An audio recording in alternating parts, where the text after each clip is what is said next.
There will now be an opportunity for silent prayer meditation.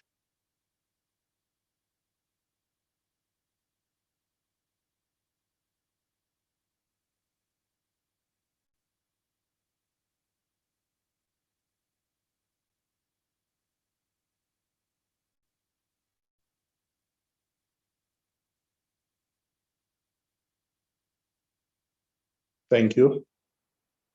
Honorable members, before we proceed, I would like to remind you that the virtual mini plenary is deemed to be in the precinct of Parliament and constitute a meeting of the National Assembly for debating purposes only. In addition to the rules of virtual sittings, the rules of the National Assembly, including the rules of debate, apply. Members enjoy the same powers and privileges that apply in a sitting of the National Assembly. Members should equally note that anything said in the visual platform is deemed to have been said to the House and may be ruled upon.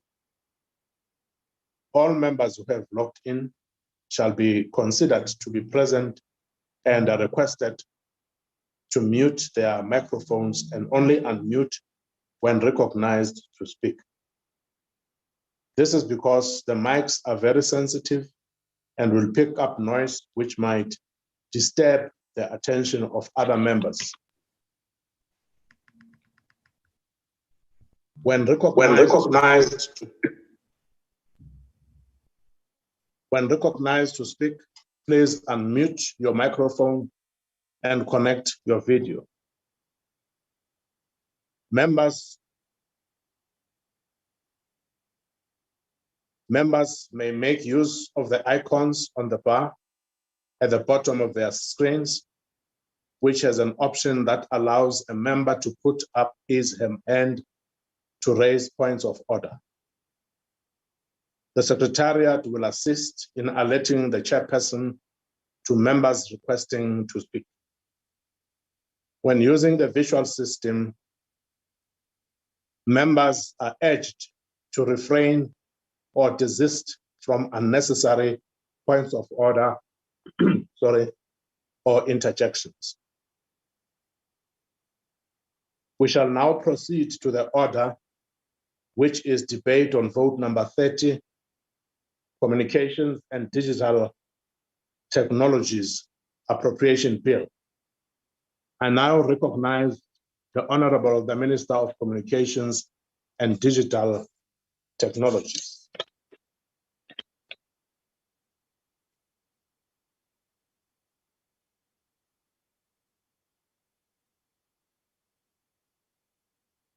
Honorable Minister.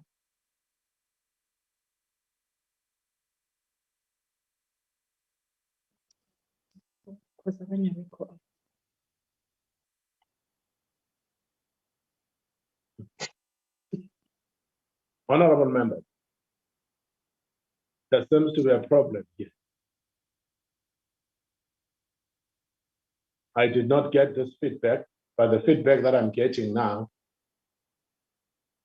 is that we seem to have started earlier than expected. Some members on speakers list may not be logged in as the meeting is scheduled not to start at 16:15 according to my directive here and the guide that I have, but at 16:30. So I would request your indulgence, honorable members, that we restart at 16:30. I see the minister is around, but that's the information I got just now, Minister. Shall we please wait until 16:30? My apologies, honorable members.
Honorable members, I need to apologize again for what has happened, but I'm certain that whips will also look at this so that it doesn't happen again. So sorry for that. We had already welcomed members and have gone through prayer and meditation. I'll repeat the order of the mini plenary. We shall now proceed to the order, which is a debate on vote number 30, Communications and Digital Technologies Appropriation Bill.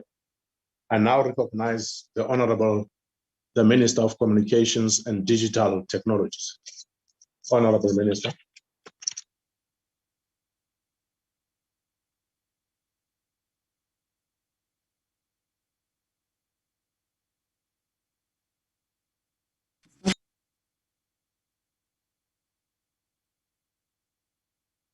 Honorable Minister, unmute.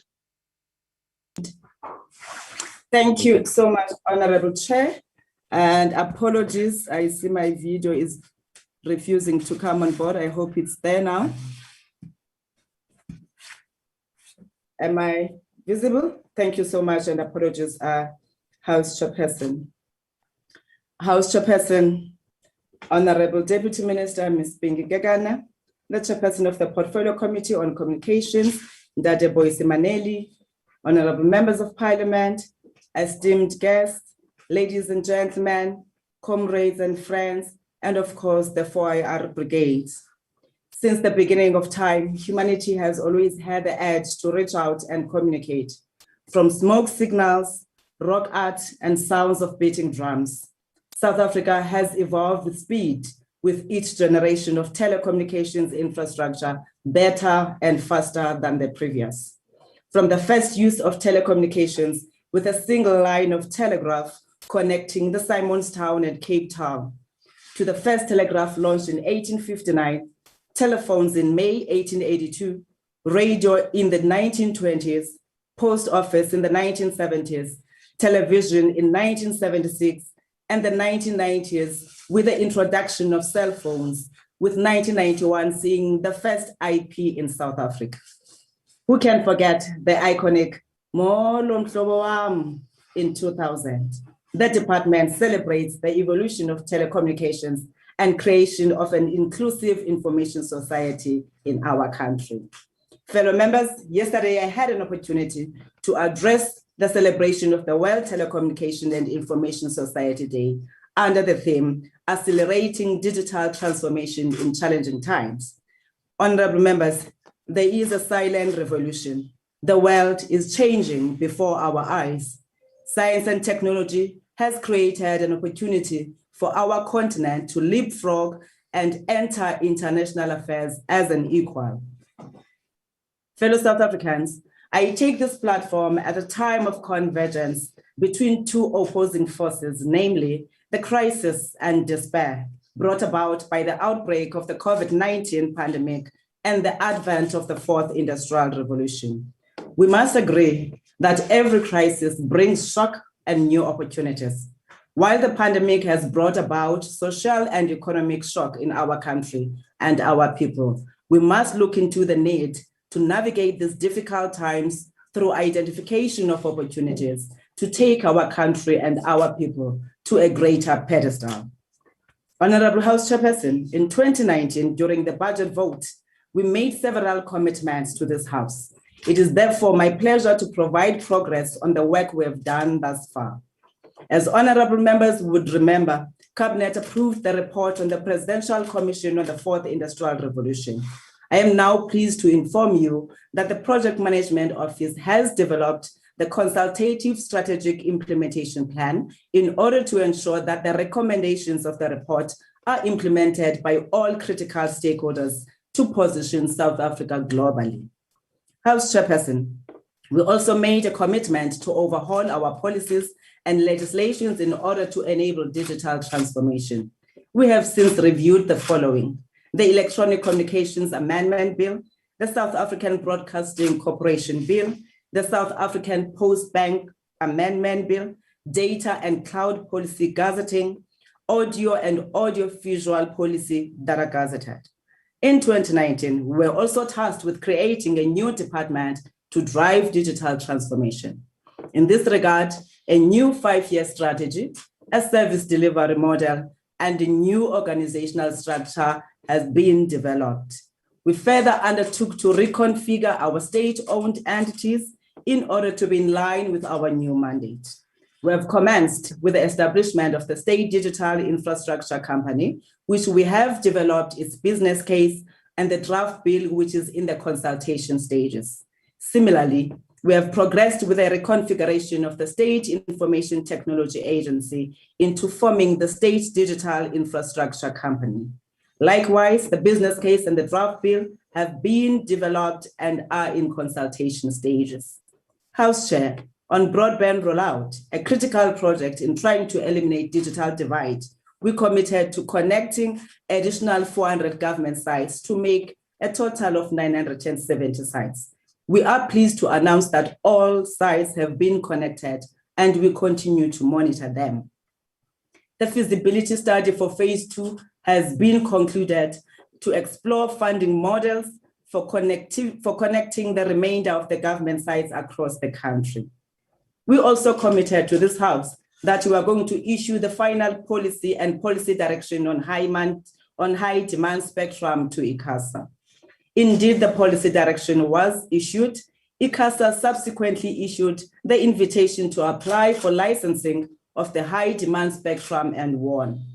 House Chairperson, as we begin our second year under COVID-19 way of life, we have set ourselves 7 ambitious priorities, namely fast-tracking the broadcasting digital migration, release of spectrum, infrastructure investment and mass employment program, reindustrialization of the economy with focus on SMMEs, digital economy master plan and its implementation, digital and future skills, and the repurposing of the state-owned entities. Honorable Chair, the analog switch-off process commenced in March as planned following the President's announcement during SONA. We started with the Free State, then progressed to the Northern Cape, and lastly, the Northwest Province. Honorable members, to date, we have switched off a total of 32 sites in the 3 priority provinces. This amounts to 40% of the planned sites in the 3 provinces. On each of the 3 provinces, our progress is as follows. We have achieved 96% in the Free State province, which is 22 of 23 planned sites. We have achieved 26% in the Northern Cape province, which is 7 of the planned 27 sites. We have achieved 10% in the Northwest, which is 3 of the planned 29 sites. We are targeting to have the majority of the sites in the 3 provinces switched off by the middle of July this year. This process is targeting to release the much needed 700 and 800 megahertz digital dividend spectrum. The spectrum will be released in a phased provincial manner across the country towards our goal of end of March 2022. This process is combined with a digital to digital migration and will make available a total of 168 megahertz spectrum in each of the provinces switched off. We are working with the TV broadcasting industry to ensure that the target of March 2022 is realized. This will allow spectrum availability for IMT services on broadband, which ICASA is in the process of licensing. The remaining 5 provinces will have a voucher system model. We are looking forward to the effective partnership with the industry and support when we begin to roll out the voucher system towards realizing a successful migration process. We call upon everyone across the country to rally behind us as we pave a way for the better South Africa for ourselves and the future generations. Ladies and gentlemen, the release of spectrum has major economic and social benefits.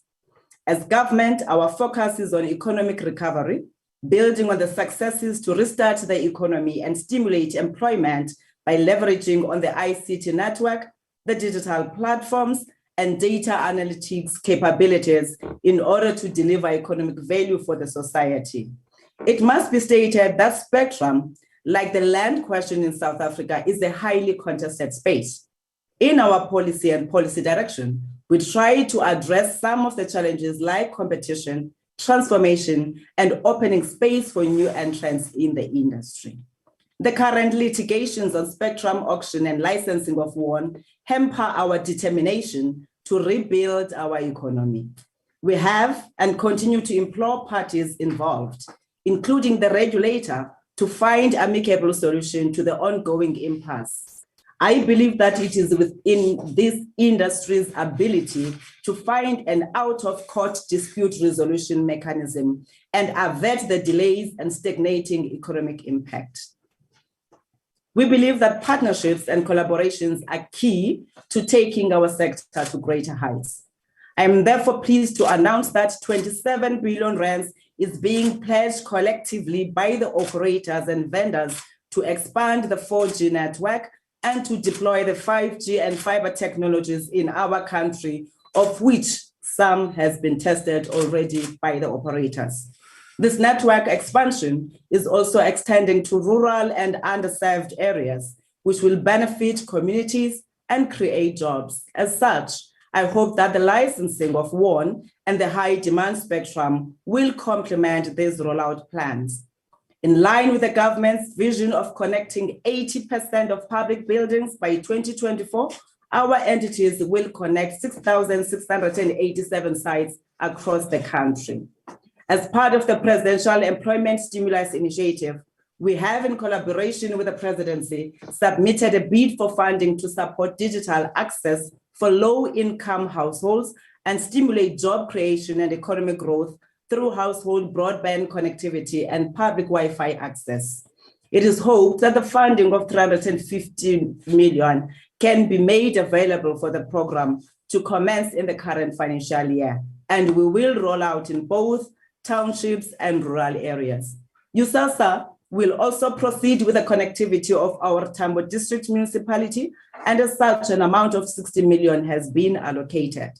Through investment in digital infrastructure expansion, 5,920 jobs have already been created by the sector, and it is envisaged that there will be an increase of at least 25% of this target. The department and its entities always endeavor to support SMMEs through various procurement opportunities. To this end, our department has supported 393 SMMEs. Furthermore, our entities are as equally committed to support our SMEs, hence an amount of 2.6 billion rands is committed. Sooner, the ICT Sector Council will publish its sector code to provide for 50% target procurement from majority Black-owned suppliers, an increase from 40% in the current code. ICASA has recently announced new regulations aimed at promoting historically disadvantaged South Africans in the ICT sector. Amongst the changes is the requirement for licensees to comply with the mandatory equity ownership of 30% by Black people and level 4 BBBEE status. The department's vision to see all South Africans digitally empowered to create and participate in tech-enabled opportunities that drive inclusiveness, employment, and economic transformation across our cities, towns, and provinces. To this end, the department has finalized a digital economy master plan and is currently engaging various stakeholders in the development of the implementation plan. Chairperson, it is envisaged that the implementation of the digital economy master plan will see the achievement of economic contribution upwards to 4.5% of the GDP per annum, creating of 1 million jobs over the next 10 years, which is also creating massive opportunities for SMMEs. In line with the drive for transformation in the ICT sector and reduction of digital divide, we will revisit the now obsolete user policy with the aim to facilitate access to internet, even in the far remote areas. In this regard, a policy and policy direction will be developed for ICASA to further develop relevant regulations to guide implementation. The speed of change in science and technology demands an equal speed in acquiring the skills that the industry demands. We have since developed the National Digital and Future Skills Strategy, whose objective is to establish an education and skills development ecosystem that provides all South Africans with the required skills to create and participate in the digital economy. We are partnering with both public and private sector with the intent to bridge the digital divide. For this reason, our training program will be conducted everywhere in South Africa, including in the remote areas. Chairperson, our partnership with the Department of Higher Education and Training to train 20,000 young people on 4IR and related skills. 6 TVET colleges are situated in the Eastern Cape, Mpumalanga, Limpopo, Northwest, and KwaZulu-Natal will be targeted this year. We are deliberate in exposing and stimulating the young minds in these TVET colleges to be innovators and not just end users of technologies. Google, through Google for Education program, will be training teachers in digital learning. We are also working with the Department of Employment and Labor to train 73,000 unemployed young people. Our model pulls together a given craft, skill, and entrepreneurship such that every learner finishes their training already having an exit strategy. The Digital Council for Africa has also heeded our call and committed to train young people from Eastern Cape, Mpumalanga, and Limpopo in fiber splicing. Never again shall our youth be only trench diggers. Already we've trained a number of young people, and the council is in the process of placing them in various companies. Most of these young people will be benefiting from this partnership. You watch the space. The department has partnered with Huawei. So far, 50 students from disadvantaged universities have been trained through the Seeds of the Future program. These young people are trained in IoTs, in 5G, artificial intelligence, and have been exposed to various technologies in Shenzhen and Beijing in China. Today, the company has commenced with the training of 1,000 internet service providers in partnership with the ICT Youth Council. The partnership continues, and we are getting more students participating because these trainings are now held virtually. With NEMISA and Coursera, we will offer 60,000 free online training opportunities. Additionally, we also have 82,000 slots available in the collabs situated around the country. Through the partnership with the GIZ, an estimated 49 million worth program, the department will train 3,000 South Africans and support 150 SMMEs for future of work. Through our partnership, Microsoft has launched the Microsoft Artificial Intelligence University, wherein the curriculum will develop the skills employers value by teaching them to explore, transform, model, and visualize data, and to create the next generation of intelligent solutions. Ericsson is also rolling out digital labs. Ericsson continues to support the digital lab program in Diepsloot. The department has since allocated 9 million for this digital skills program. Honorable members, we know that the state-owned entities have not been performing as desired. However, we remain committed to addressing this. As part of the income generating strategy, SAPO has a partnership with the US e-commerce giant Wish. Over and above, the post office continues to successfully pay social grants to citizens despite the COVID-19 pandemic challenges.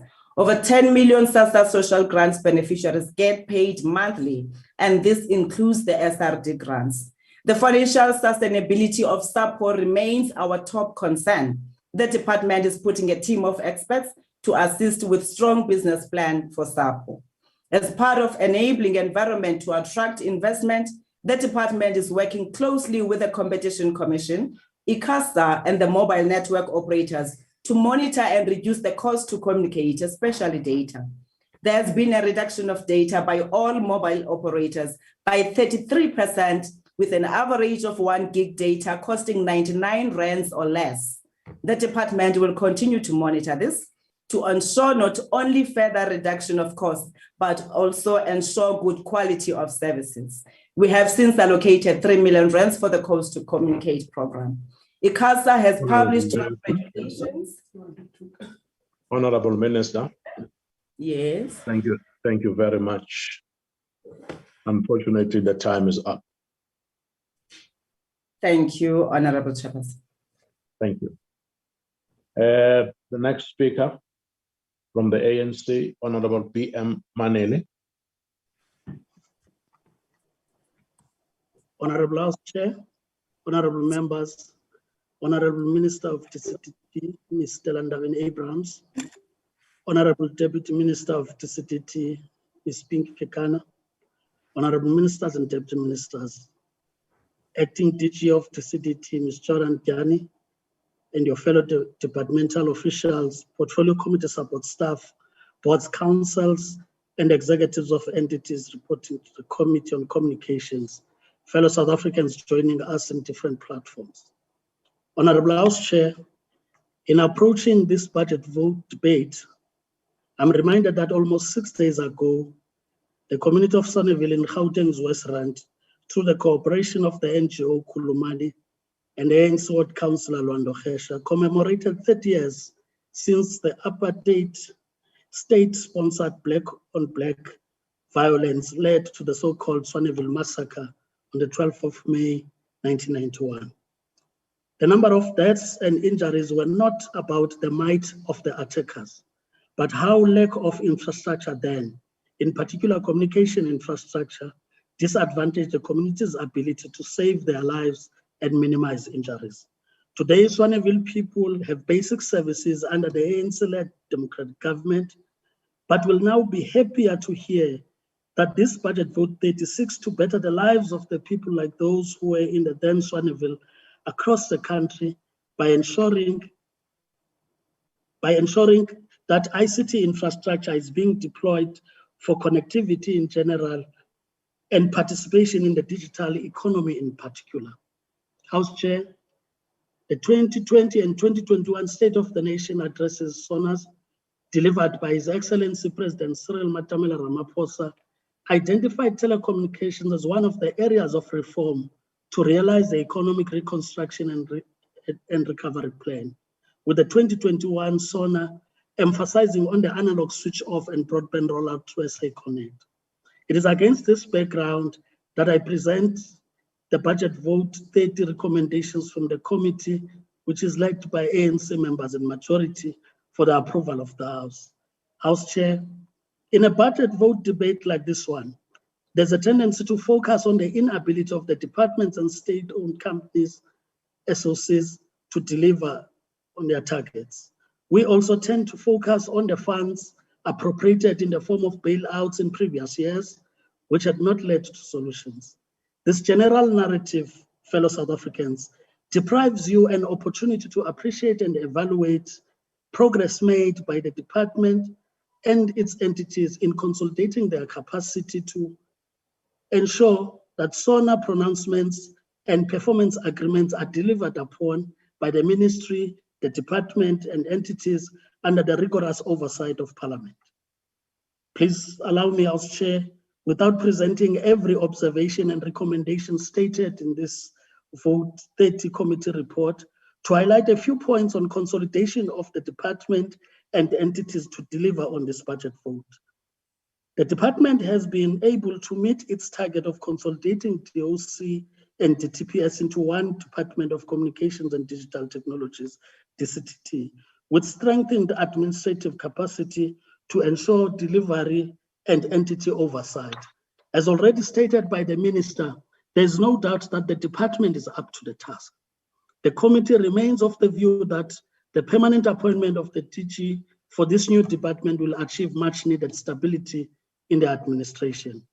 Fellow South Africans, digital transformation that ensures a digital economy that contributes to radical socio-economic transformation is also dependent on SOCs that are focused on their developmental mandate.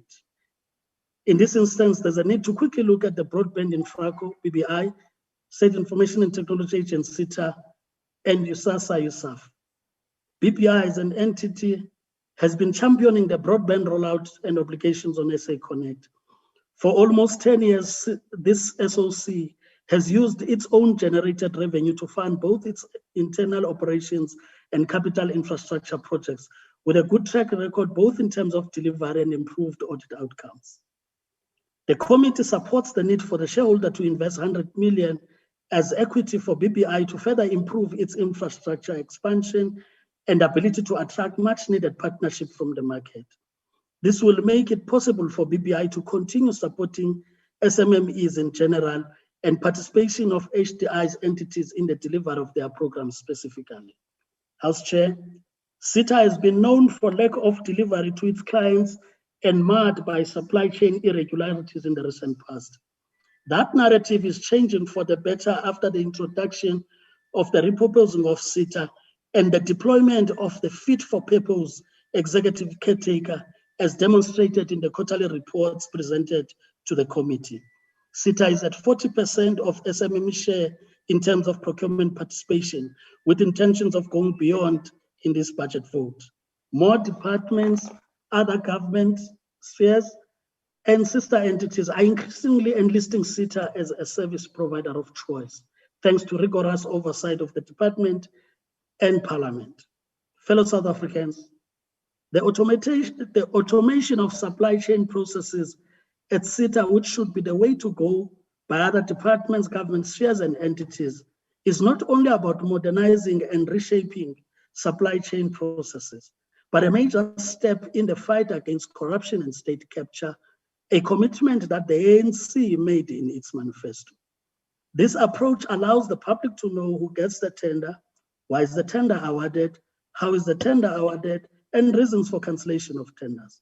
Indeed, SITA is demonstrating that the imbalances of the past can be addressed without compromising integrity, ethics, transparency, and public accountability. The ANC once again appreciates the commitment by SITA to invest 500 million in consolidating its infrastructure renewal each year for the next 3 years, with no possibility of sourcing government bailouts anytime soon. The recently appointed board, working with management, should ensure business continuity as the administrative component of SITA has been stabilized. House Chairperson, USASA, USAF have also been known for lack of delivery, allegations of malfeasance, and has received a lot of criticism across the board. This has been amongst the reasons for no significant movement in the implementation of digital migration over the years. The appointment of the interim board, introduction of the Project Management Office by the Shoulder Minister to fast-track digital migration has been welcomed by the committee, as this will ensure that both subsidized and unsubsidized households would finally migrate to enjoy free-to-air channels, which includes the Parliament channel that they are currently not accessing from pay TV services. This is made, of course, possible by an increase in the number of vouchers that will be distributed to the subsidized, whilst the department engages on reducing prices in the industry for affordability by the unsubsidized market. The committee therefore appreciates the work that has gone into different bills that the department is introducing, as the minister would have spoken to them.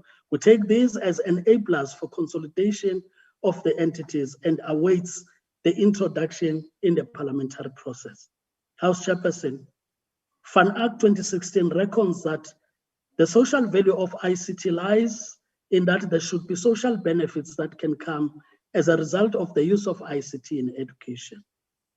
The department and its entities understand that it is through massive digital skilling of people that they can reap the benefits of the digital economy. Hence, the committee supports the bursary and citizen skills training budget allocations by different entities, specifically the training partnerships with public schools in rural provinces. Fellow South Africans, today marks the 109th birthday posthumously of a selfless and dedicated liberation struggle icon, Walter Sisulu. Therefore, let me conclude by restating our commitment to use rigorous oversight to ensure our people's minds can move from massacres to massive infrastructure development, and from state capture and corruption to a prosperous society championed by the ANC-led democratic, ethical, and developmental state. The ANC House Chair supports this vote 30. I thank you. Thank you, Honorable Maneli. The Honorable Mpele from the DA. is the next speaker.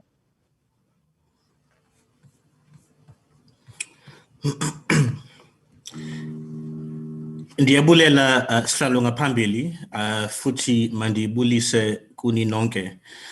For any informed and consistent observer of the performance of our public sector for the last 10 years or so, there is only one assessment and glaring conclusion to be made. It is time for change. Long-standing trends of underperformance and failure to meet delivery targets mean that now and more urgently than ever before, it is time to fix the fundamentals and go back to basics. This is abundantly evident in the communications and digital technologies portfolio, where a number of entities are long overdue for fundamental reform, rationalization, and restructuring to turn them around from sluggish and loss-making public companies into self-sustaining and value-adding operations. Because the truth is that with declining economic growth and tax revenue forecasts for the foreseeable future, some kind of painful change will inevitably happen down the line for these entities, whether or not they want it or are ready for it. The journey forward must be about facing and dealing with reality as it is, not as we wish it to be. In short, Chairperson, it is time for change. The Portfolio Committee heard repeatedly during the budget vote hearings about the persistent and growing challenge of increasing competition faced by state-owned companies in their respective service markets, as was relayed to us by Broadband Infraco, the Post Office, and the SABC. Although the Minister has to date poured cold water on the idea, we maintain as the DA that some kind of consortium approach in these markets may be more effective and sustainable in the long term, meaning the onboarding of private sector equity partners, as has been the discussion regarding other state-owned enterprises like SAA and Eskom. In alignment with the rhetoric frequently used by President Ramaphosa, state entities should be pursuing cooperative compacts with various quote-unquote social partners and adopting a perspective shift that promotes collaboration instead of competition and between them and brings about synergy instead of the silo approach that has been the status quo. We cannot keep doing what we have always done and expect to achieve different results. A key feature of strategic and effective leadership is to know when it is time to change track and to discern when the conventional ways are no longer appropriate. As my late mother once said to me when I was considering to continue playing rugby as I moved from the under-16 junior division to the open senior division, yindaba ufuna ukudlala lo mdlalo when there will be older, stronger players than you on the field, uzolimala kabi, which is an acutely applicable caution for many of our state-owned companies. Minister Ndabeni earlier outlined the planned intentions and ambitions of the departments and entities in the portfolio, but there was nothing substantively different from what we have heard or come to expect in these budget vote debates.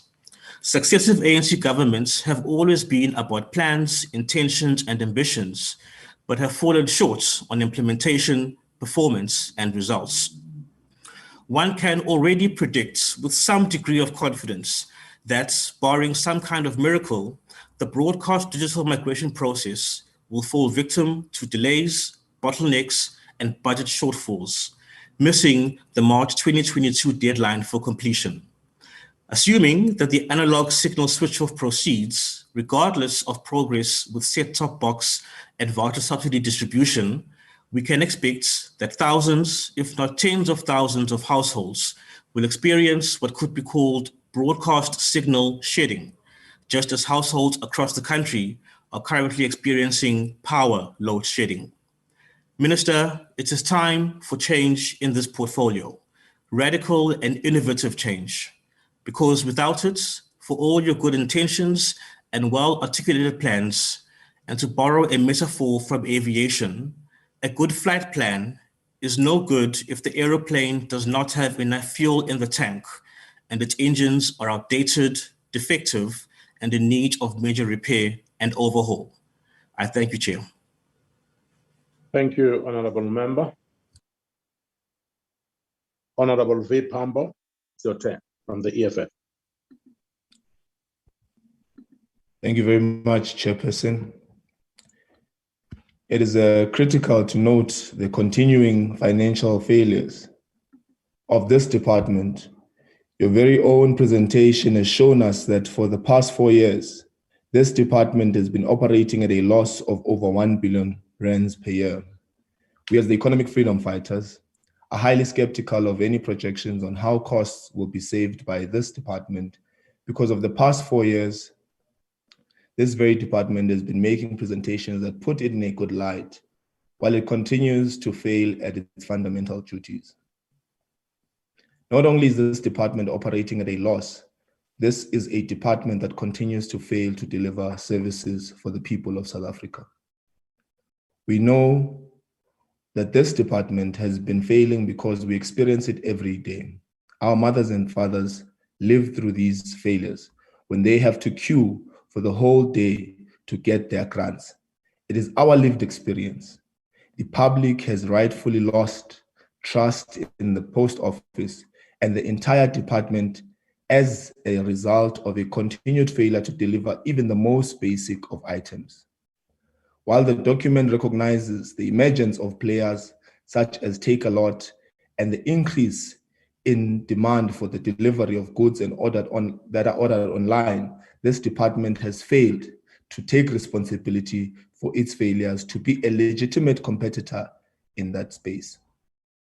It is alarming that the department has tried to gloss over the fact that it only achieved 6 out of 17 of its key performance indicators, which is merely 35% achievement that can't be acceptable to the people of South Africa, who are paying billions every year.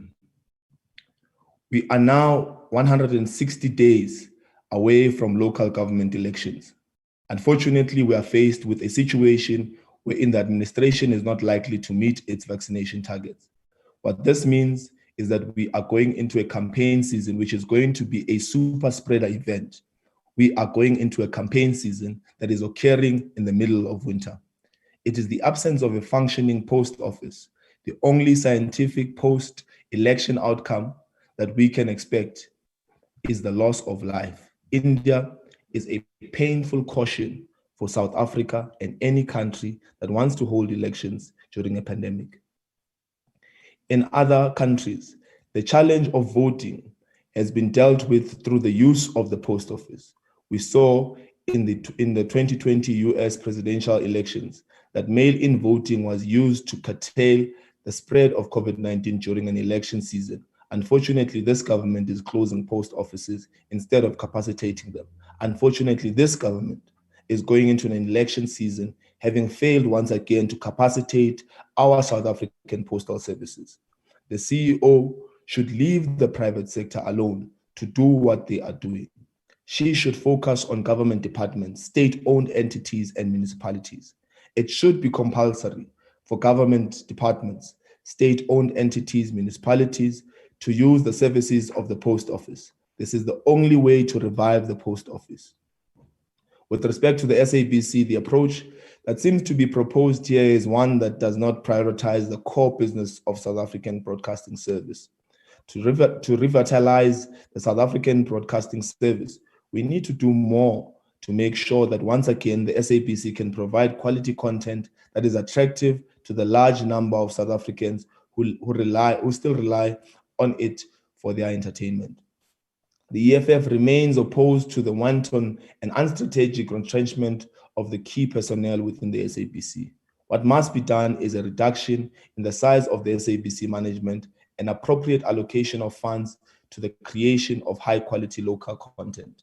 We remain adamant that any attempts to privatize SABC are likely to undermine ongoing efforts to reduce price of data in South Africa. As the EFF, we maintain that the most practical way to resolve telecommunication and postal services challenges that face South Africa today begins with the repositioning of ICASA into a Chapter 9 institution. The regulation of communications, broadcasting, postal services underpin our democracy.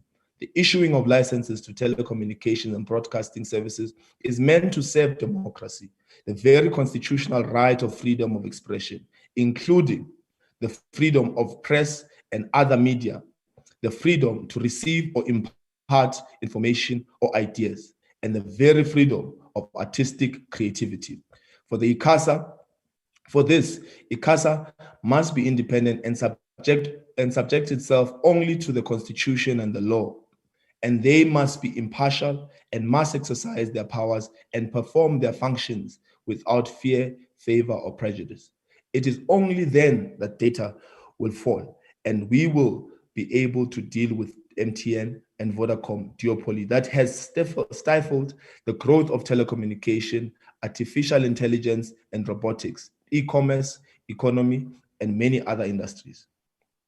There will be media diversity, more role players, and address the monopoly of multi-choice.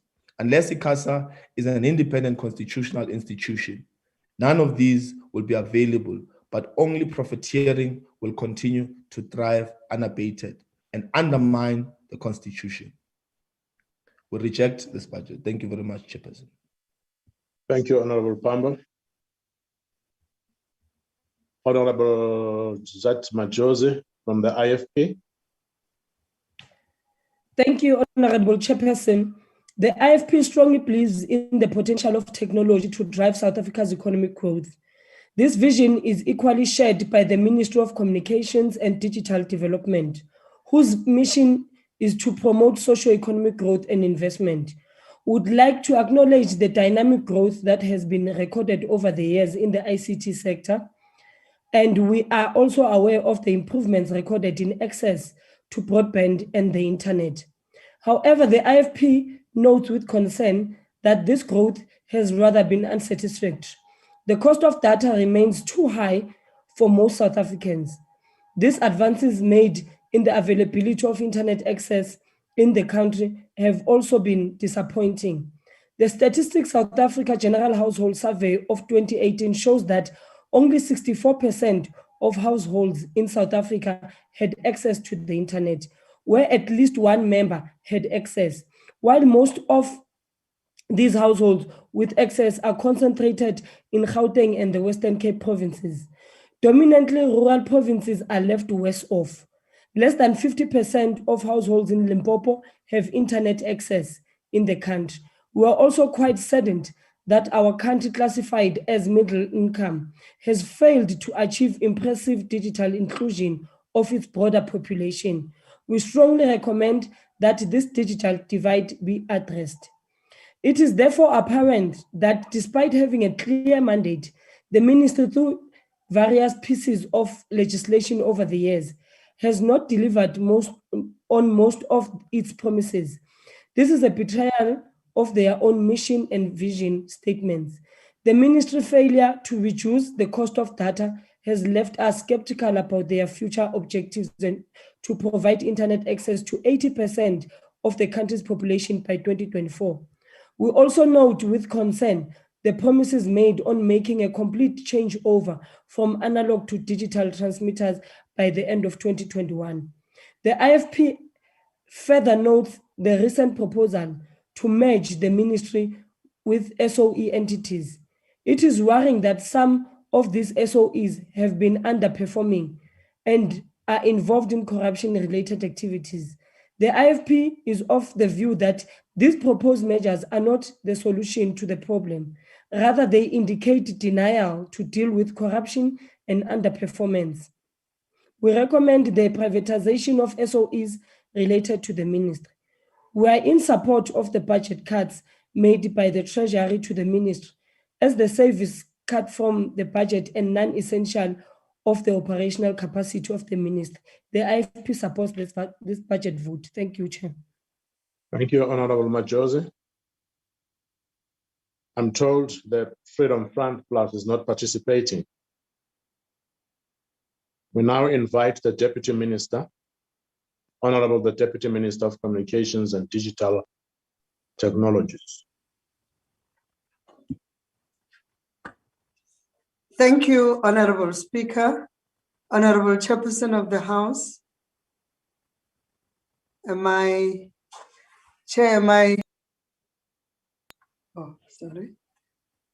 Thank you, Honorable Chairperson of the House.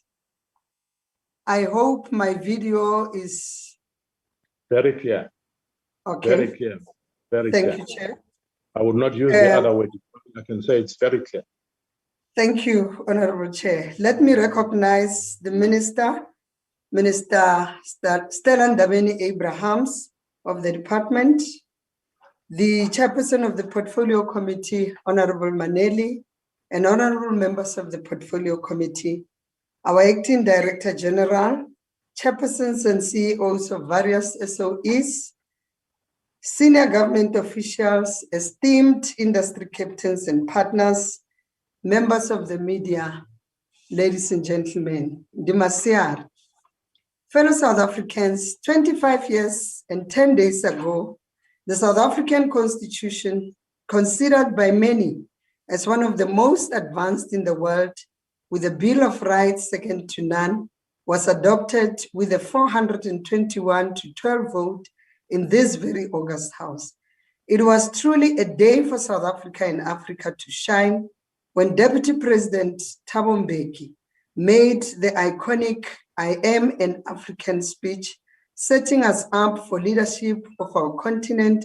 And it is on this celebratory note that we wish the people of Africa, both on the continent and in the diaspora, a wonderful Africa Day on the 25th of May. We can only build the Africa we want if we work together.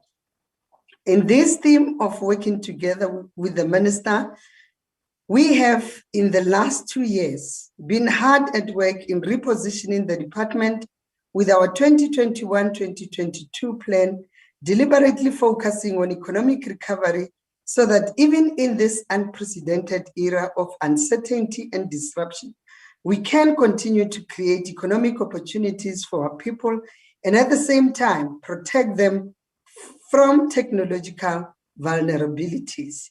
Honorable Chair, that is what accountable leadership requires of us. We are grateful for the continued support and guidance we received in the last 2 years from this House and all our stakeholders, and we want to still say, Lekamoso, Liskela Latla. Ours is to continue serving public. Even in the future, you must do so. Honorable Speaker, in support of the plan Honorable already members, tabled please. by the Minister, allow me to emphasize and add a few priority areas linked not only to our theme of economic recovery, but to the priorities of the ruling party as per the resolution of the 54th National Elective Conference in Nasrec in 2017 and the manifesto of my party.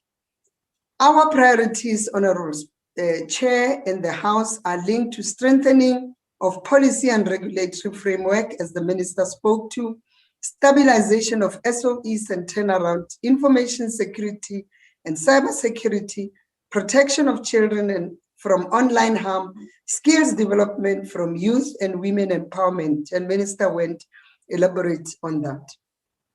Honorable Chair, on strengthening of policy and regulatory environment, following Cabinet approval, we published a draft white paper on audio and audiovisual content for public comments in October 2020, which set out a new vision for the audiovisual sector and the wider cultural creative industries. The public consultations on the policy are in process, and we hope to submit the final policy through the Minister to Cabinet in this financial year for immediate implementation.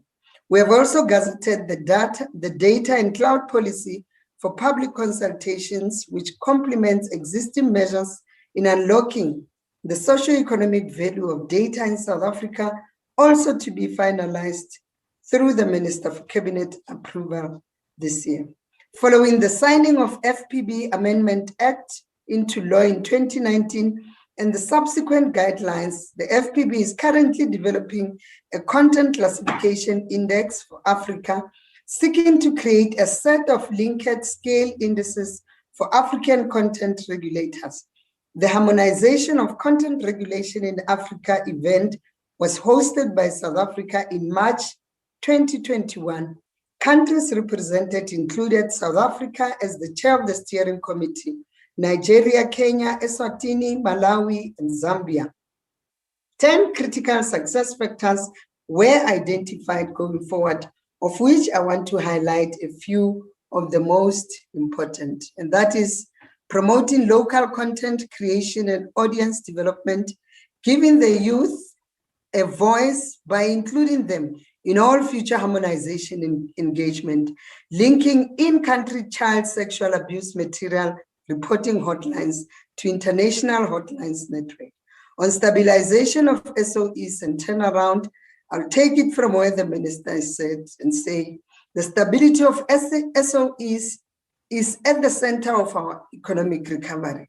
And these entities are not only vehicles for job creation, they are also strategic levers for policy implementation, delivering services to our people.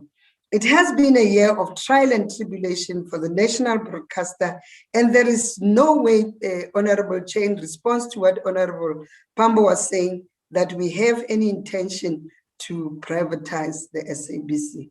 It has been a challenge, and as such, let us start with what occupied most of the media coverage and conversations about the SABC in the last financial year, in a quote by the board chairperson, and I quote, "The final number of employees who exited the corporation on the 31st of March 2021 was 621, with a total of severance package of about 164 million rand, which will be recovered within 5 months. The total guaranteed remuneration packages of those 621 positions is about 457 million rand per year. And this means that our total salary bill target of 700 million reduction will be fully realized over a 3-year period by 2023-2024, as the annual salary increase freeze of at most 3 years is implemented, plus the 3 alternatives proposed by management. Honorable Chair, this potential savings will, however, be reduced when the current 468 vacancies are filled. Management will ensure only critical vacancies are filled to mitigate any risk of an increase in the compensation bill. I would like to add that the retrenchments were the most painful and emotionally challenging process, but necessary for the survival of the SABC, close quote. The retrenchment of public servants during one of the world's biggest crises will unfortunately be marked against the public broadcaster. But as they have said themselves, there are potential savings that will have to be shown in this coming financial year and which will have to be reported on by them in the next year budget's vote speech. Speaking of which, the total bailout funds have been dispensed to the organization to fund its turnaround, and as at the end of 2021, the entity had cash balance of 1.4 billion on hand, a shift in the right direction considering where the organization was last year this time. The 5-year partnership with Telkom on Telkom One will house the public broadcasters' free-to-air radio and TV channels, a first of its kind digital carriage agreement, live streaming the most popular TV and radio programs. They also launched a dedicated education channel on multiple platforms and interrupted scheduled free-to-air programming to bring #WazaAfrica to millions of metrics. The SABC were very excited to report to us of their 24-hour sport channel on DTT and OpenView DTH. We look forward to more progressive interventions from the public broadcaster like this. Fellow South Africans, we call on you to do your part by choosing to pay your TV license fees. It costs only 265 rand a year, and it's the right thing to do. Honorable members, I'm happy to announce that the new permanent CEO of ZETNA has been appointed, bringing the necessary stability at the entity, which is in charge of our critical intangible assets domain name. The new FPB board has been appointed and duly inducted.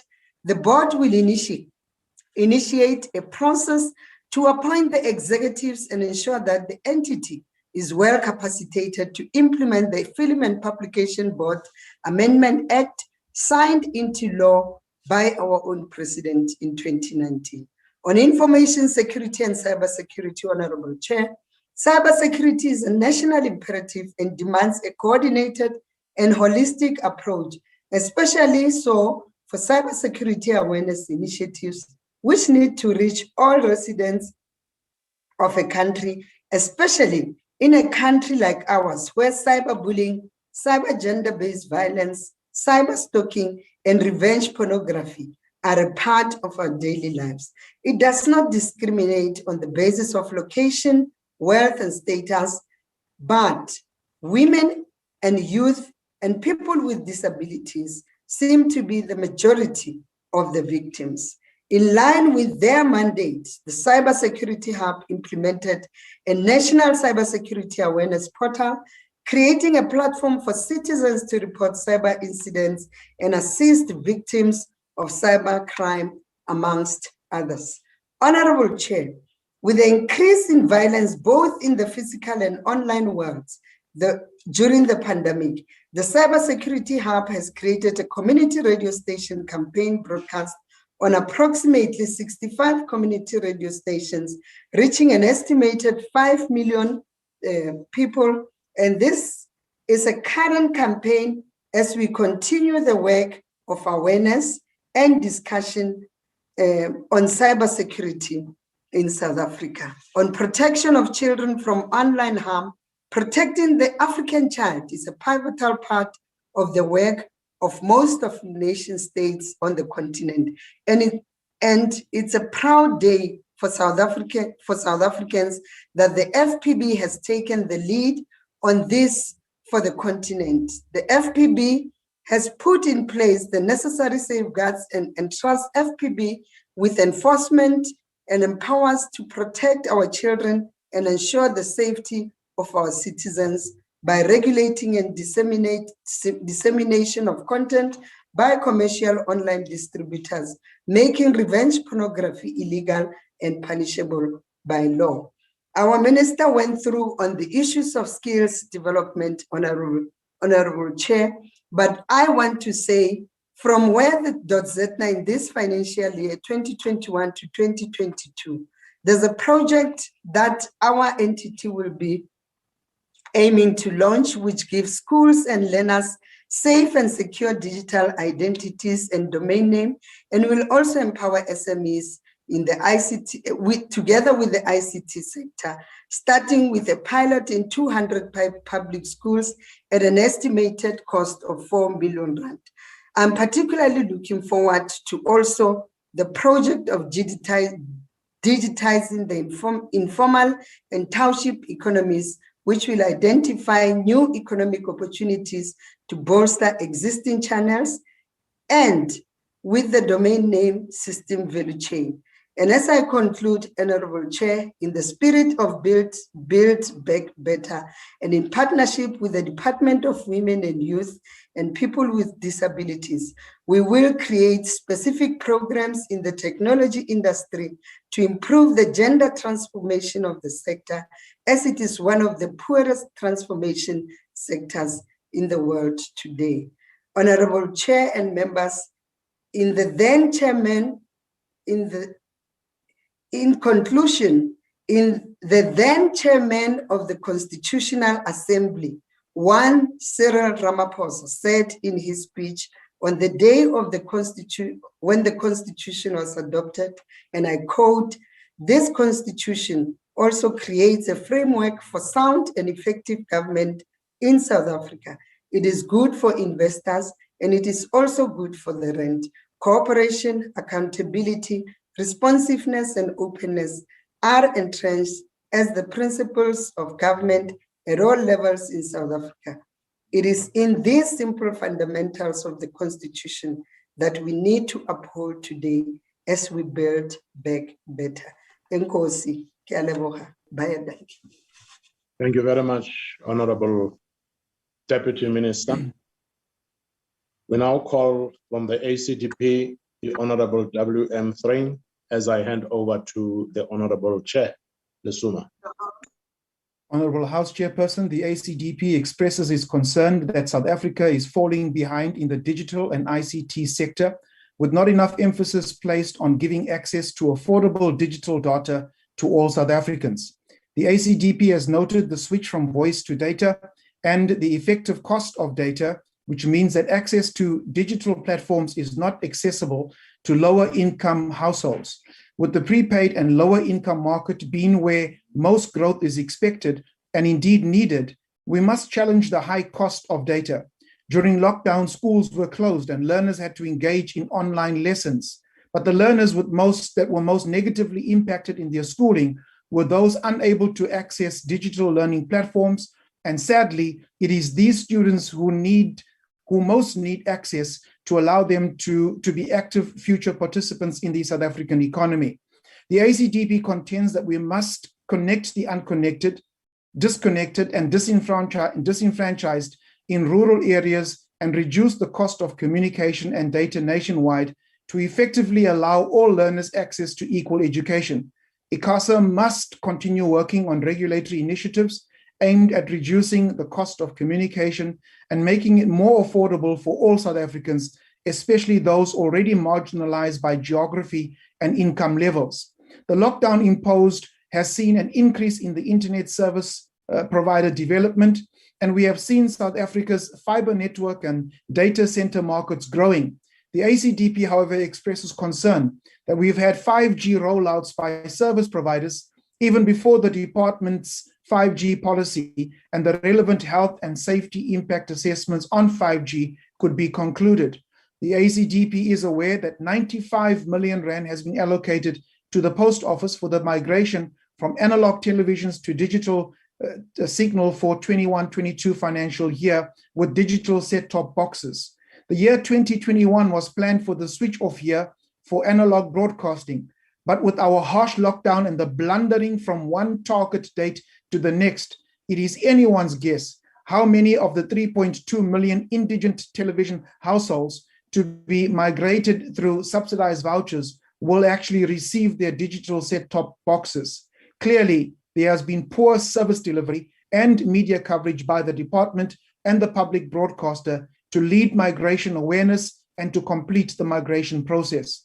In conclusion, just as we have seen the demise of the video rental industry with the move to digital content, the ACDP contends that if we do not adequately invest in digital technology, we will be left behind by our counterparts and will see the demise of those industries that have refused to invest in digital development in this fast-paced, changing world of technology. I thank you. Thank you, Honorable House Chair Ntombela, and thank you, Honorable Member. Now I recognize member from UTM. UTM.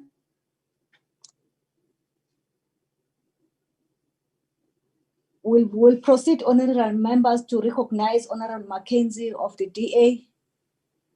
Thank you, House Chair. Good evening to you, all protocol observed. Having engaged with the South African Post Office at last on its long-awaited annual report for the year ended March 2020, we now know why it's been so long in the coming. The South African Post Office is hopelessly bankrupt, with no indication of how it will fund its multi-billion rand loss-making operation going forward into 2021 and 2022, with even more billions in accumulated debt. Full credit to SAPA executives, Mrs. Ruthnam and Govender, who last week were left to fend off questions from the Portfolio Committee, while the Minister, the SABC board, and its new CEO sat on the sidelines, munching popcorn. And what a show it was, as the list of unanswered questions is as long as my arm. Like, why have pension contributions been deducted from SAPA's staff?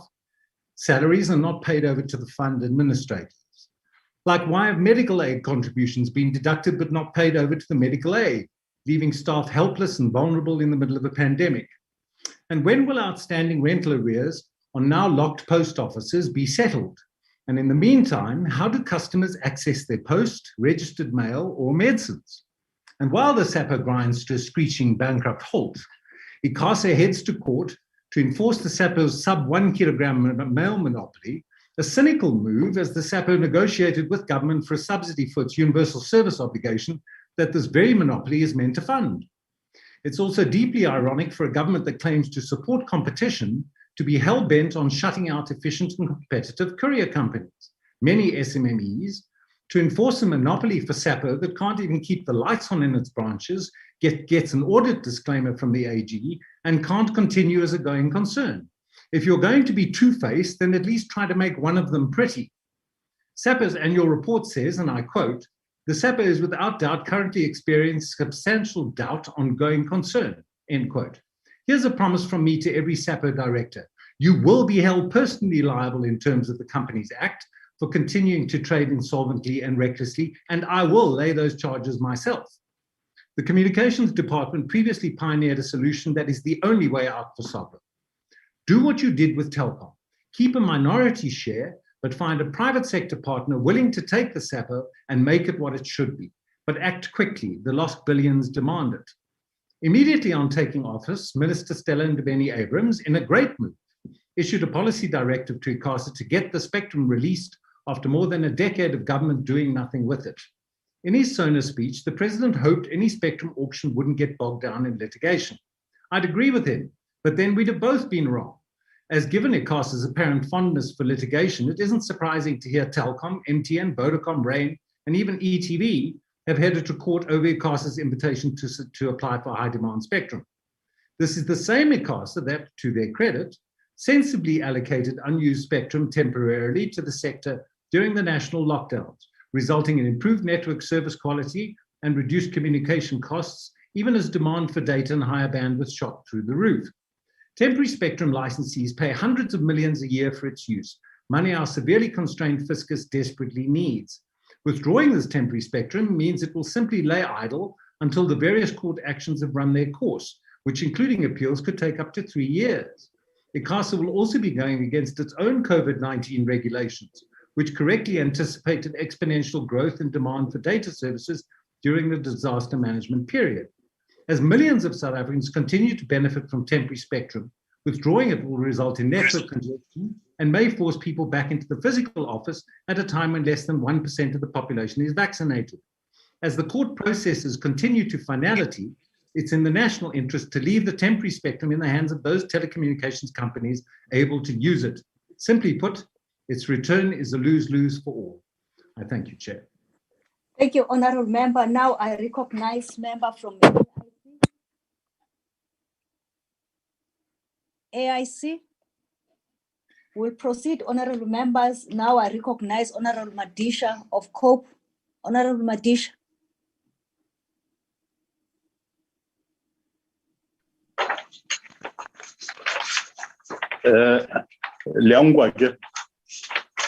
Hello? Loud and clear, and stop moving. There are papers moving. All right.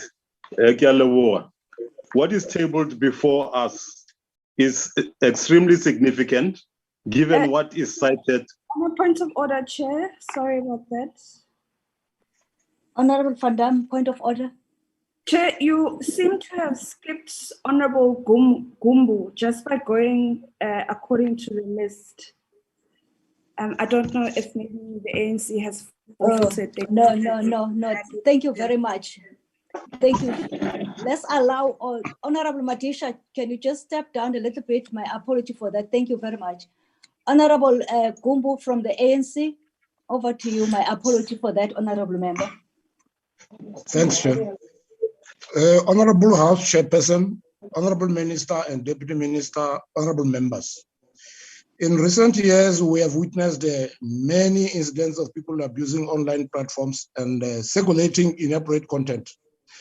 Adults discreetly taking advantage of kids. We were all shocked and saddened by the recent incident of Rufuno Mawunga from Njelele in Limpopo. May his soul rest in peace. who was physically assaulted by a 14-year-old peer and publicly humiliated on social media before she took the step to commit suicide. While we enjoy all the benefits of communicating on social media platforms, it is with great concern that some people see these platforms as an opportunity to harm others, intentionally or unintentionally. Honorable Chair, striking a balance between empowering and protecting children online is of paramount importance.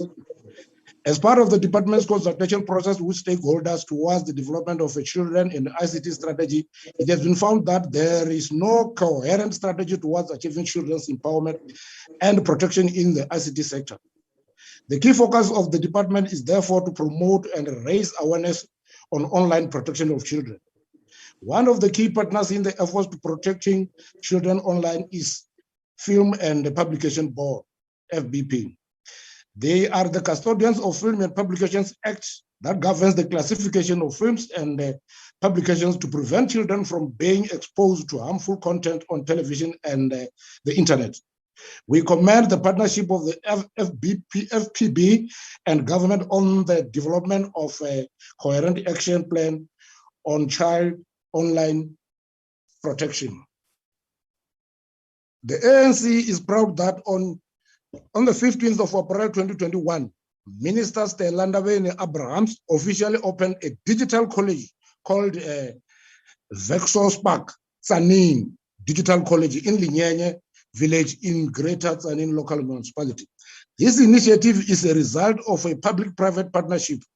It fulfills the ANC government's aim of taking digital technology to rural communities in order to begin closing the digital divide in our society. This college will offer unique courses for everyone, including children from as young as 4, including, among others, robotics and coding for learners from preschool to grade 9, design thinking for learners from grade 5 to grade 12, digital library for all school learners. She means business program, and She Will Connect program. These programs will empower girls and women with entrepreneurial skills, online safety, basic computer skills, and website design. We must embrace artificial intelligence and technology and deploy its system to address the challenges of poverty, unemployment, and inequality in our country and continent. The fourth industrial revolution must harness and place at the disposal of the program of transformation on which our country has embarked since 1994. Our program of transformation must be focused on growing the South Africa we want through the realization of crucial priorities that apply to all sectors of society. The fourth industrial revolution technologies must enable us to address the priorities set out in our 2019 election manifesto, which form the mandate of the 6th administration. This includes enhancing economic transformation and job creation, improving our education outcomes and skills revolution, and ensuring healthy nation, consolidating the social wage through reliable and quality basic services, advancing social cohesion and safe communities, and creating a capable, ethical, and developmental state. The ANC is proud that South Africa was ranked by the Dell Digital Transformation Index among top 10 countries leading the digital transformation change necessary to compete in the 21st century. Our country is not track in advancing the vision we had set out to achieve by 2030 in the NDP. 1 million young people will be trained in data science and related skills by 2030. COVID-19 has increased reliance on digital and automated services, and this makes the digital economy critical to our overall reconstruction and recovery plan. South Africa has been ranked first as a destination for global business services in the world in a survey which took the views of 600 executives from 8 key sourcing markets. That's Australia, Canada, France, Germany, Italy, Spain, the UK, and the US. This remarkable achievement would not have been possible without the close cooperation between the industry, organized labor, and government. The ANC is committed to the vision of building a South African model of a democratic developmental state. One of the most important attributes of the developmental state is its capacity to regulate markets and society. In this regard, the ANC welcomes the initiative that the Department of Communication and Digital Technologies has embarked on to merge some of its entities in line with a plan to rationalize state entities. These measures are in line with President Matamela Ramaphosa's announcement that government will undertake a process of the rationalization of SOEs to ensure that they serve strategic, economic, or developmental purpose. We are looking forward to the domain name authority.zna, the Film and Publication Board and Communication Regulator, ICASA, merging to form one regulator. The ANC has a keen interest in seeing the SAB turn around and ensuring that it never finds itself in the position it was in before. We want to see the SABC break even and self-sustaining. The SABC has a number of planned interventions in this regard, and this includes most containment, which we hope will lead to see the financial position of the entity improving over the medium term.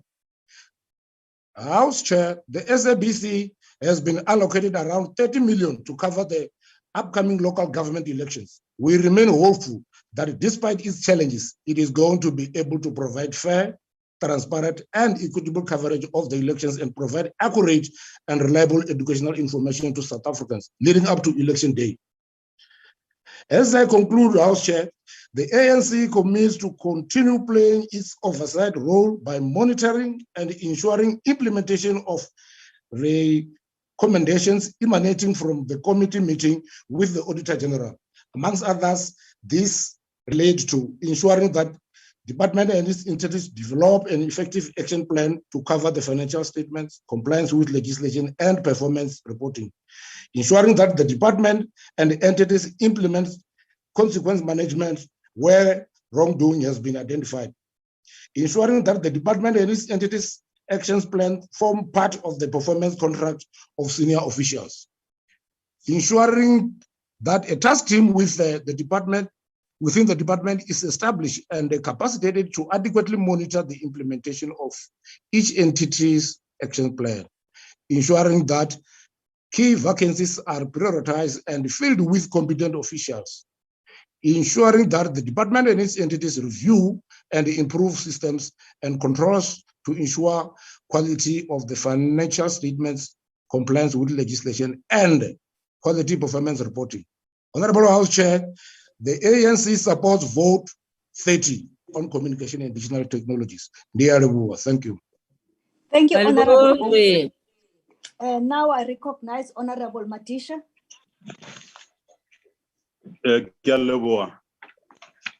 What is tabled before us is extremely significant, given what is cited to be the main purpose by the department, which, as expressed, is intended to create an enabling environment for inclusive growth in the ICT sector by developing policies and legislation that promote infrastructure investment and socio-economic development.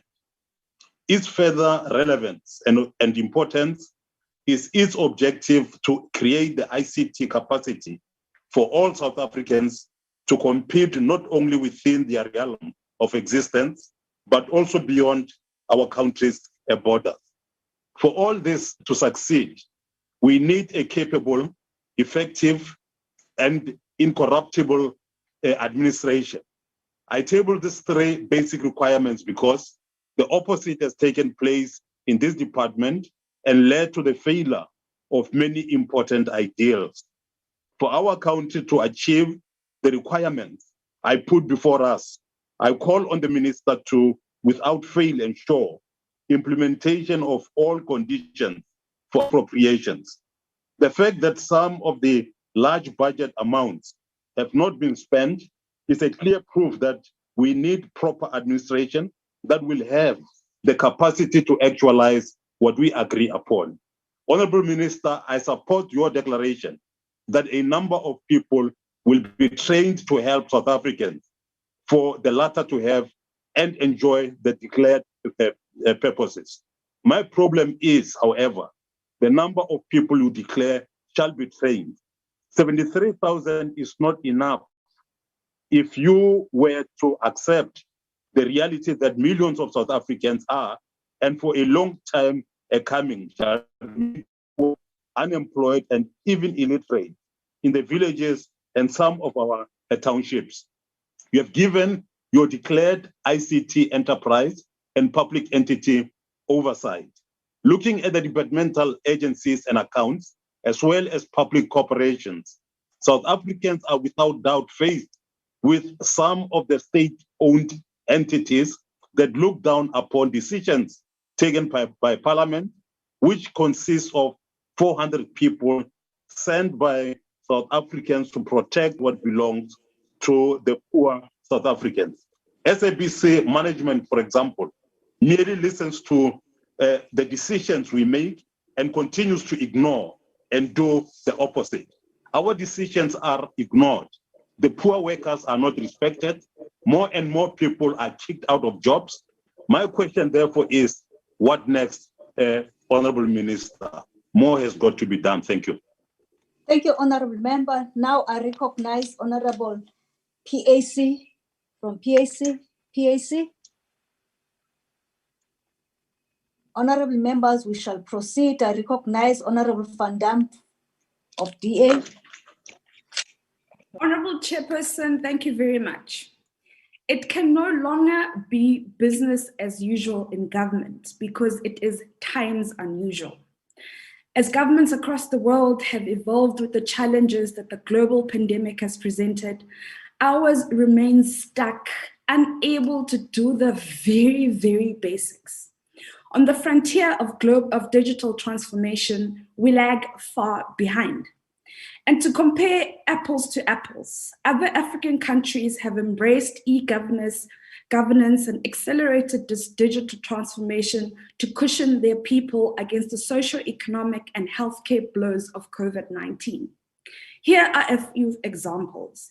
When the pandemic hit Togo, its government quickly assembled a system using machine learning algorithms to detect signs of poverty in satellite photos and cell phone data to provide its most disadvantaged with mobile cash payments. In Rwanda, robots were used to minimize human-to-human contact to protect its frontline and healthcare workers. In Ghana, drones were used to collect test samples from healthcare facilities in rural areas and deliver them to laboratories in the country's two largest cities. In Sierra Leone, a quarantine app was created to log and track dates in and expected dates out of quarantined persons, food delivery, psychosocial support, and other services. Many others on our continent use the pandemic as fresh impetus to invest in innovation. But what is stopping the South African government? It is a lack of will, it is a lack of innovative vision, and the fact of the matter is, Chair, innovation lies at the heart of charting a new path for South Africa's prosperity. Innovation will provide solutions to the old problems facing our country. Innovation will provide the economic opportunities to recover lost GDP and create jobs. Innovation, Chairperson, will ultimately provide South Africa with a disruptive moment towards bringing lasting change and improve the lives of our people. I do not merely aim to speak of the problems, but also offer solution. As a start, a Chief Innovation Officer must be appointed whose primary responsibility will be to manage the process of digital transformation and change management across government. A council must be set up whose focus will be making sure that our legal framework can adapt quickly for new technological advancements. Government must actively identify startups which have created technological tools to improve service delivery and enter into partnerships with them. However, digital innovation can only go so far if the digital divide in our country continues to exist. The gaps in internet access and coverage across the country will mean that digital transformation will only benefit a privileged few. The cost to communicate and access to the internet remains too high. Every year we are told we are going to. We are going to. The people of our country cannot eat, we are going to. The digital divide needs to be closed, otherwise rural communities, the youth, and low-income households will be excluded from reaping the rewards of innovation. A key point, and this is very important, Chairperson, unless government can provide basic service delivery such as electricity, water, sanitation, the digital solutions will be hamstrung. Innovate while at the same time improving service delivery. Government must learn to operate in the new normal. The fourth industrial revolution is not just a buzzword and something to embroider onto jumpsuits. It is a new normal. It is what the world is operating in. There is no pre-COVID normal to return to. It is important that our government places digital transformation, innovation front and center of their agenda. Thank you, Honorable Member. Your time is up. Thanks, Chair. Now I recognize Honorable Kubega of the ANC. Thank you very much, Honorable House Chair, Honorable Minister and Deputy Minister, Honorable Members. We are considering this budget vote a day after we celebrated the commemoration of the World Telecommunication and Information Society Day. It was in November 2005 when the World Summit of the Information Society called upon the UN General Assembly to declare 17 May as World Information Society Day to focus on the importance of ICT and wide range of issues related to the information society. The origins of the day date back of the signing of the first International Telegraph Convention of the 17th May 1865, which marked the establishment of the international telecommunication. The BDM status, as part of celebrating this day, the Minister of Communication and Digital Technology, Honorable Stella Ndabeni-Abrahams, was on the ground to witness the analog switch of the television broadcast services in Bethlehem in Dihlabeng local municipality. This follows a concerted effort by the department. The state-owned companies under the mandate of external stakeholders involved in the digital migration program. So far, 16 analog transmitters have been switched off since March 2021 in the Free State. It is encouraging that additional 4 low-power secondary sites linked to Bethlehem were switched off yesterday.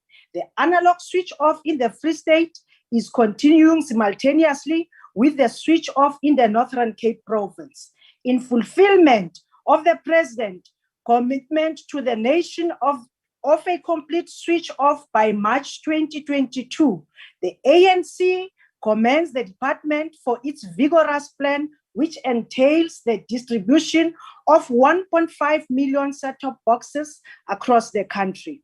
Our people appreciate the fact that to date, 810,000 subsidized set-top box installation are being coordinated and monitored in 4 provinces, which is Free State, Northern Cape, Northwest, and Limpopo. Over the years, this project has suffered a lot of delays. We trust that the efforts of the minister and her team of ensuring that this project is officially off the ground and well on its way to meet meeting the President deadline announced during the SONA in February will bear fruit. The SA Connect. In the same State of the Nation address, the President confirmed that the SA Connect project has been approved. The rollout of broadband to schools, hospitals, police stations, and other government facilities must continue to prioritize and ensure better service delivery and efficiency. As part of the oversight responsibility, Honorable Stella Ndabeni also tested the speed and functionality of broadband connectivity that provides internet access the learners by remotely connecting from a public library in Bethlehem to a school in Putadichaba in Kwatwa. The connection of 970 government facilities to the National Health Insurance Database in 8 district municipalities across 7 provinces is a remarkable achievement. Job creation in line with ANC manifesto. The department working together with its entities in contributing to the resolution of the 2018 Presidential Job Summit to create additional 275,000 jobs each year. This target will only be achieved when employment opportunities, internships, and training opportunities of the young people are created on mass scale and through supporting the procurement of goods and services from SMMEs. A good example in this regard is CETA, which has an acquisition spend of 40% from Black-owned companies. The BDM, SA Connect, Centec, and NEMISA. The ANC is proud of 100% achievement of Centec predetermined objectives as approved by the shareholder. As a result, the customer satisfaction index has improved from 68.25% to 73% due to customer engagement and by becoming more customer-centric. An overachievement of 98.38% of planned digital skills training intervention were implemented against an annual target of 85%. The entity also managed to launch e-learning digital products for their customers. This is indeed encouraging, and we hope that we can reach this level of capacity with all our entities. USASA is continuing with implementation of the BDM project in line with the revised timelines. In implementing this project, the agency has employed 37 unemployed graduates in 7 provinces. These are the Free State, Northern Cape, Northwest, Mpumalanga, Eastern Cape, Limpopo, and KwaZulu-Natal. These young people will drive proactive registration of qualifying households and further ensure that decoders are installed at all local municipality level. NEMISA, on the other hand, strives to be at the forefront of digital transformation and innovation in addressing South Africa's unemployment problems. It does this by skilling and reskilling youth, unemployment persons, and communities in general. The NEMISA Digital Skills Training Program has a registration of 49,722 learners. Other initiatives include expansion of the Yaruna Digital Literacy Project into all provinces. 15,000 people are targeted to be trained this year. 3 contract facilitators are to be appointed per province, and it is expected that 27,000 people will be digitally skilled through this mechanism. The LMS is targeted to train 10,000 people via online courses. NEMISA recently launched over-the-top platform will allow learners to access content through pre-recorded videos. It is anticipated that more than 15,000 will be use the OTT channel by the end of this year. Critical role of the post office. The vultures in the private sector are their political vanguard parties. The DA and Freedom Front Plus are already circling the South African Post Office as if it is a dead animal. The ANC government cannot allow SAPO to die because it is a provider of an essential services for social grant payments and other services. Our post office is a key shareholder in delivering on government's developmental objectives. It is able to bring basic services to remote, rural, as well as urban and peri-urban areas. Its network is currently the largest point of presence nationally and is able to connect government, businesses, and citizens anywhere in South Africa. This is owing to its footprint in the length and breadth of South Africa, of the country. SAPO ensures that 8.1 million SASSA beneficiaries are paid monthly, 2.6 million school books, and delivered of almost 4,000 schools in Limpopo and Northern Cape. Over 6,000 new street addresses are rolled out, and almost 1.2 million qualifying beneficiaries are registered for the DTT subsidized set-top boxes, and 549,426 STBs issued. Honorable Chairperson, this gives an indication of the magnitude role that SAPO plays in our society. It is therefore in our interest that it repositions so that it operates optimally with high levels of effectiveness and efficiency. We share the concern of the people regarding SAPO offices closing down and those that are slow to deliver. In the same vein, we commend the ministerial intervention to open the offices to ensure that our people receive their parcels. In order to address the service delivery challenges, SAPO aims to expand its role in e-commerce by facilitating interaction between small craftsmen and traders in South Africa and buyers. It is also looking to the platform as one of the measures to return to profit. In conclusion, Chair, when the experiment of putting black faces to dress up the lily white DA in some leader of the party pretended diversity, some of experiments such as Honorable Van Dam and for the former leader of the party by the name of Musi Maimane benefited. Time is up, They honorable member. got Time is up. Chairperson, point of order. I raised it before she stopped speaking. Honorable Chairperson, No.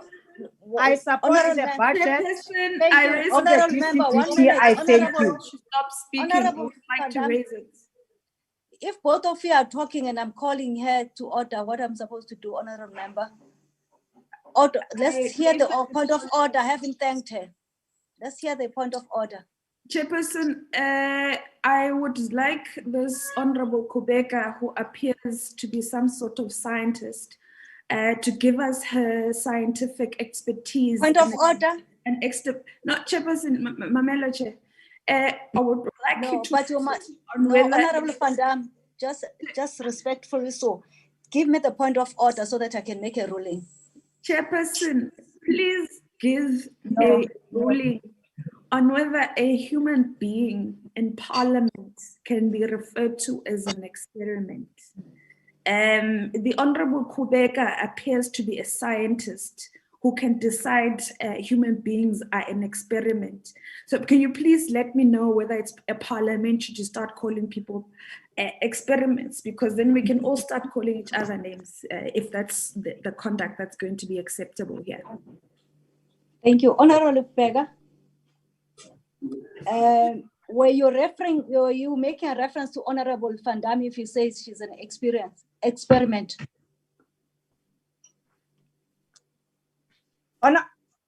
Honorable Chair, when I'm raising the issues, I'm raising the issues on the based on the Honorable member, were you referring to a person if you're saying experiments? I'm not referring to the person, Honorable Chair. I thank you. Honorable Chairperson, she is lying to you. She said, and I heard Okay, that's fine. experiments like Van Damme. She mustn't lie. She said experiments like Van No, Damme. but Honorable Van Damme. Ask her to rule. Please rule on whether it is parliamentary to refer as a member of parliament as an experiment. She said, like Van Damme, people are experiments. She must have the courage of her convictions. No, wait, Honorable Van Damme, you can't make a presentation. No, don't make a presentation. Honorable Kupega, you can only refer to an organization, not a person. Can you withdraw Indeed, that? I've raised to say on the DA. As they were presented. Honorable members, I have to listen to the hindsight because I didn't hear the other part. So I can't allow me in due course will come with a ruling on the matter because I have to listen to the audio. No, thank you. Let's proceed, honorable members. Thank you, Honorable Kupega. Allow me, honorable members, to recognize the Minister of Communication and Digital Technologies. Honorable Minister Ndabeni, over to you, ma'am. Thank you so much, Honorable Chairperson. And I would like to take this opportunity to thank all the honorable members for their valuable inputs towards the work that we are mandated to do as the department. And as I say that, to say we are taking into consideration all the inputs that they've made as we seek to improve the performance of the department that we are responsible for. Just to mention a few things, Honorable Chairperson, of course, as the department, we have tried, if you observe, in the last 4 years, as it has been reported wrongly so here, that the department has been having poor performance. Actually, we have registered over 80% over the last 3 years. That's something that we have accounted and reported to Parliament, and it's on the public records. So, honorable members, we just thought that it's important that we clarify that. And of course, including the racialization of the state and owned entities, because the minute we discovered that the unit of analysis has changed, we therefore needed to make sure that we reconfigure the entities in order to be responsive to the analysis that is being used today. Of course, it takes time, as parliamentarians will understand, that it doesn't take less than 18 to 24 months to develop a law. And this is the process, hence we outlined earlier that the business cases have been developed, that now we've gazetted certain things for public consultation in a quest to ensure that indeed we reposition our entities to be the best entities that we can have. I don't expect those that do not envisage a state that can be able to understand. Of course, if you come from an environment that ensured that the state-owned entities, they serve only a few at the expense of the majority, you would panic when we talk of interventions that have to be made. We will just urge all members to be patient, allow the state to serve the majority of the people of South Africa. Of course, recognize the historical legacies that we have inherited whilst you are addressing the future and the current challenges. We are aware, again, honorable members, that there's lots of challenges that we face as the state-owned entities and the department. And this is why we have, for several times, appealed to yourselves to say, we are trying to ensure that step by step, we really address those. The CETA that was reported about to have been perceived as one of the companies that is corrupt, including USASA, indeed investigations have been carried out, and we are awaiting all those processes because we are a government that respects the constitution of the country. Therefore, we've got to make sure that all processes are adhered to. This is because of the resolve that has been taken by the ANC government, which in no uncertain terms have made it clear that we are going to fight against corruption. And for that, we are willing to die for it. We are willing to do anything as long as we cleanse the state of this corruption and, of course, a bad tendency that deprives our people of quality service. The BDM delays, indeed, it's been 13 years, correctly so, from 2008, ever since the project was introduced.